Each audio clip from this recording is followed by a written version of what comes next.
for chronic pain. And before I start, how many people here are here because they have chronic pain of their own that they want to deal with?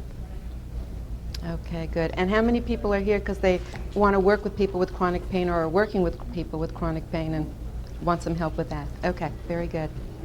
Okay. Now, chronic pain is, the definition is any pain that's more than 3 months long. And of course, once something you've had for 3 months is going to be more than just pain. There's going to be a lot of emotions attached to it, right? Why me? Is this something, the sign of something even worse, or else it would have gone away? You know, what is the matter with me? Why am I so weak that I can't deal with it? All kinds of different thoughts that come into your mind when you're dealing with pain that's been there all the time, that has more to do than just the pain itself. And they're really finding that when it comes to chronic pain especially, that 75% of the pain is actually emotional. And that if you can work with the emotions, you've eliminated 75% of the pain. And of course, hypnosis is wonderful for dealing with the emotions. However, what I want to talk to you about is that people don't just have the pain in a vacuum. They tend to deal with the pain in the same way they've dealt with life situations in other areas of their life.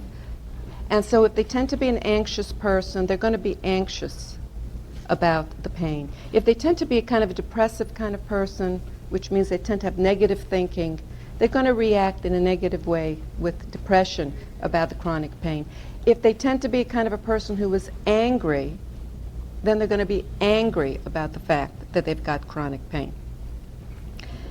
And what you need to do is then also deal with that part of what's going on with them, because if you don't deal with that part, you're going to find that it may be harder to deal with the other things.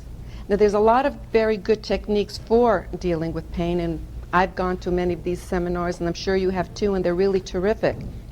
However, the other part of it needs to be handled as well, which is, what do you do with the angry person? What do you do with the person who's anxious? What do you do with the person who's depressed when they come into the room? I'm not going to go into explaining what all these things are. We don't have enough time, and you may not care.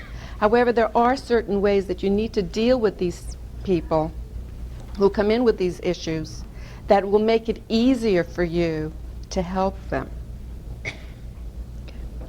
Now, I'm going to deal mainly with talking about anxiety and depression, but I'm going to take a few minutes to talk about anger, because I think a lot of people that you may meet do feel angry about what's going on.